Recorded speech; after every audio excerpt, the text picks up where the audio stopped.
Hey guys, I'm back here at work now. I'm using the space to recondition this 5.3 for the Catalina.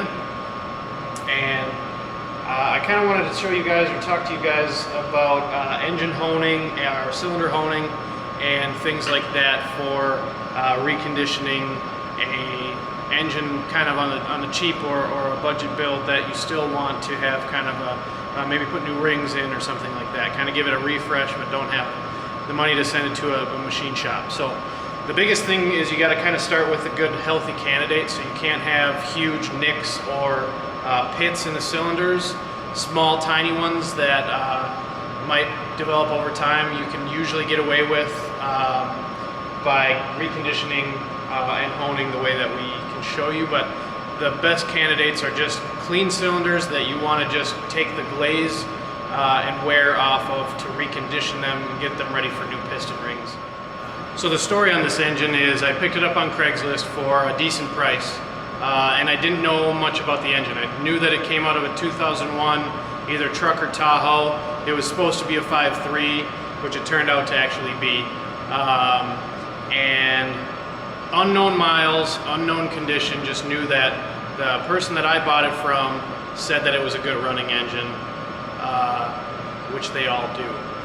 So I picked it up, brought it home. What I found is that the guy pressure washed the engine when he got it and didn't have exhaust manifolds on the heads, and so some water got into 3 cylinders.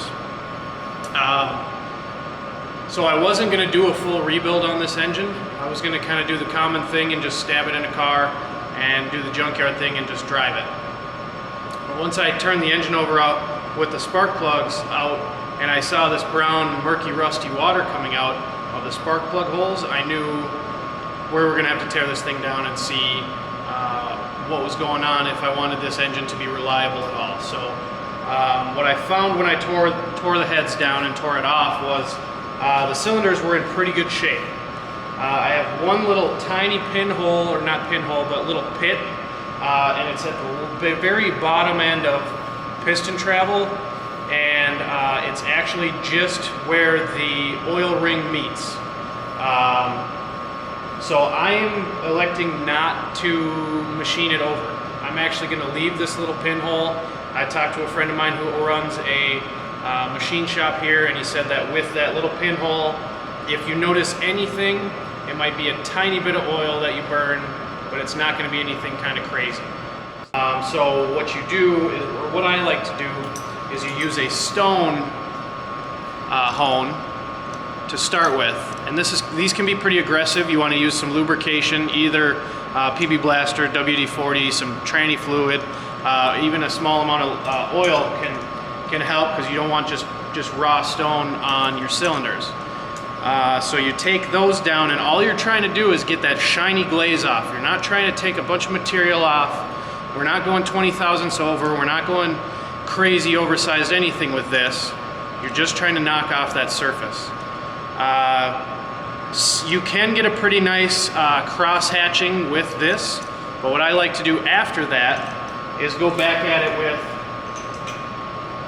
a ball hone. These are a little bit less aggressive, and I like to spin these pretty fast. And with this, I literally am just going in the cylinder and out probably twice as fast as I can. And what that's going to do, and I'll show you in a second, but it creates a pretty nice, around 30 degrees is what you're shooting for. Obviously you can't be that accurate with just a drill and a ball hone, but you want that kind of angle for your cross hatching.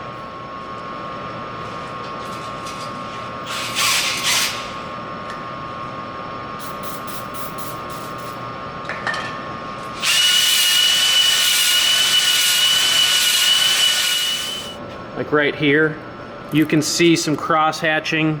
It doesn't register real well on the camera, but 30% or 30 degree cross hatching in the cylinders, and they're not super shiny.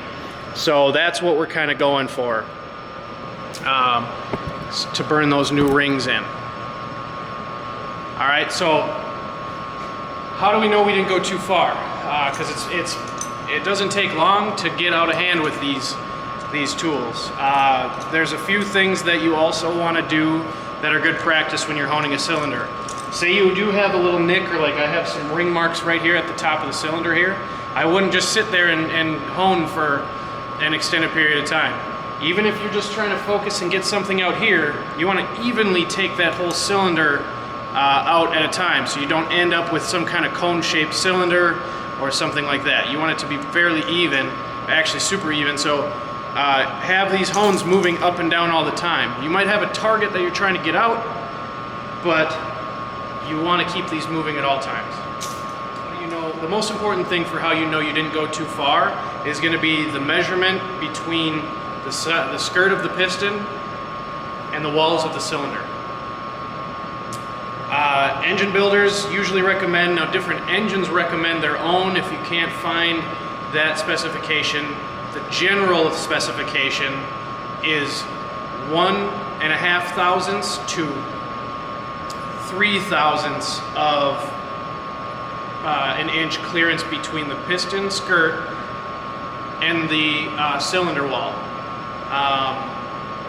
Now if you get somewhere north of 4, you're going to notice probably some cold start piston slap. But if you keep it under that 3, you're going to have a pretty strong engine. So the way that you know you didn't go too far, you use a tool like this, which is a cylinder depth gauge, or a cylinder bore gauge, and you'd put it into a cylinder, you'd loosen it and let it extend to its full travel. You'd take it out, and then you measure it with your micrometer. Okay, so you want to see what your cylinders are at first. Then you take those numbers and you write them down, and then you compare your pistons.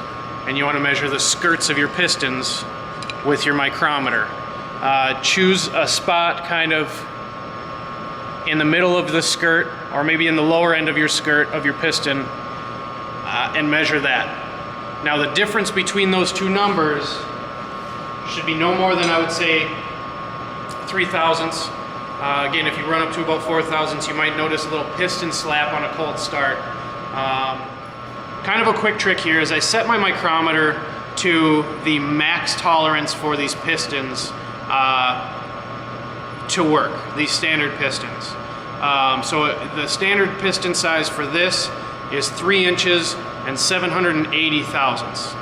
So if I go above that, and I say pick 4 thousandths above that, I set my micrometer to 3 inches, which this is a 3 to 4 inch micrometer, and 784 thousandths. So once I do that, which I have here, I'm not sure you guys will be able to pick it up. So this is a 3 to 4 inch micrometer, and here we have 784 thousandths. Then what I do is I set my bore gauge to that depth, or to that bore size.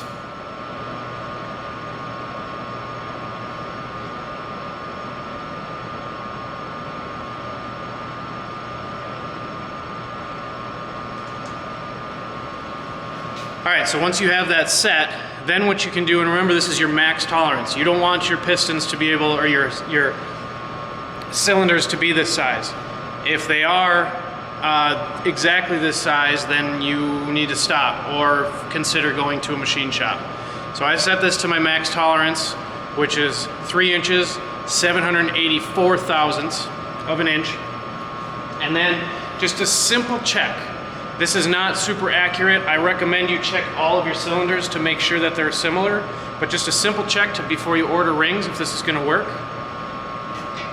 is make sure that this max bore doesn't fit in your cylinders.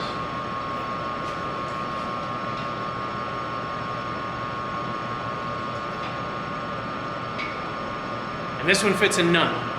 So I know that I'm within spec, and I know that I can go get by with ordering standard size piston rings, reusing my old pistons, and I'll be all right.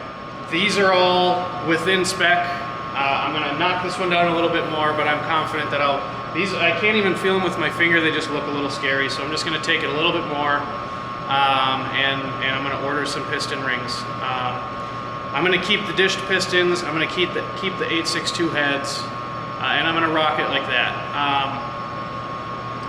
So yeah, hopefully we were able to answer some of your questions, or guide you in a way that you can kind of safely or have a little bit more knowledge going into honing cylinders.